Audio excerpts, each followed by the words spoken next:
Alright, so I decide I'm getting a little impatient here.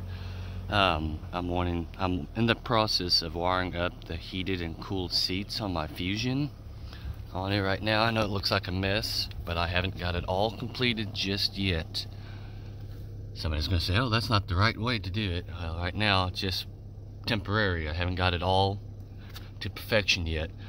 But underneath I have a connector for the seat, the main connector. The memory seats have two connectors. You only need just one connector on it, which is my main one that I had. And right now I got one wire, which is going to be the power wire for the fuse. So that runs from the driver's seat up along there. There is a connector underneath this little fella here that I ended up just doing, trying to keep it all factory spec'd on it, which on mine I think it is pin 21. I think it was either pin 20 or 21 for the fuse. Then on the seat I think it's pin 22, I believe it was, for the power wire on it.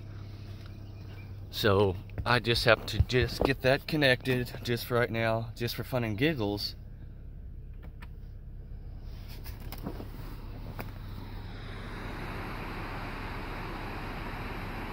I don't know if you can hear that or not.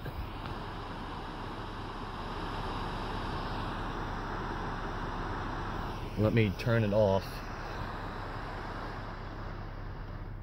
That's off, on.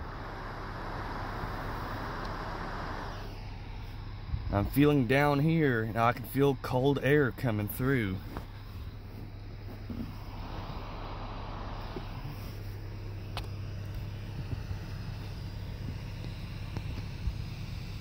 There's little cold fans right there. I can feel cold air coming through. The only part I feel is just going to be, right now I haven't really fully tested it yet, but I'm feeling cold air right about here. Yeah, right about there. When you sit on, of course, you're going to feel it more, so it's a lot colder when I'm pushing down on it.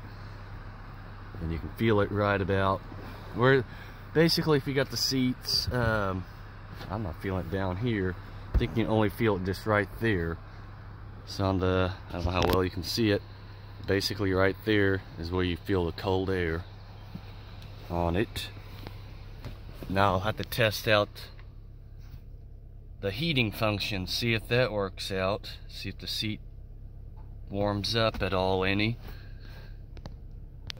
Alright, so let some little time go by. I can feel a little warm spot right there. Then a little bit right about here I can feel a warm spot.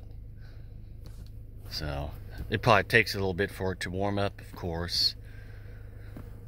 But that's just, right now I got the driver's seat working. But for the passenger seat to work, I'll have to run wires, I believe about 16 wires from the driver's seat to the passenger seat. Because basically, the driver's seat module is what controls the heating and cooling element.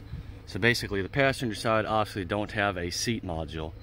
So basically, you're running wires from the driver's side underneath and tag it into the passenger seat connector. So therefore, when you use the passenger seat switch, the driver's seat module will activate the passenger side, which sends obviously power from there to the passenger side. But I decided I was a little bored, and I decided I want to try something just for fun and giggles.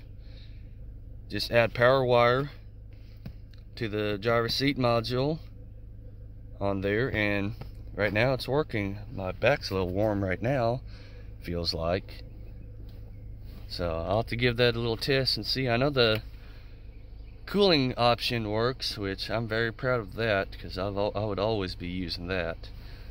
The heating one, well, it's already summertime, so I won't be using that as much. But yeah, right now, like I say, I don't hear the passenger side. That's because I haven't added the jumper wires from the driver's seat over to the passenger side. So right now, the lonely passenger is not going to have any heated or cooled seats, just besides me. So that's just a little update on getting the heat and cool seats wired up.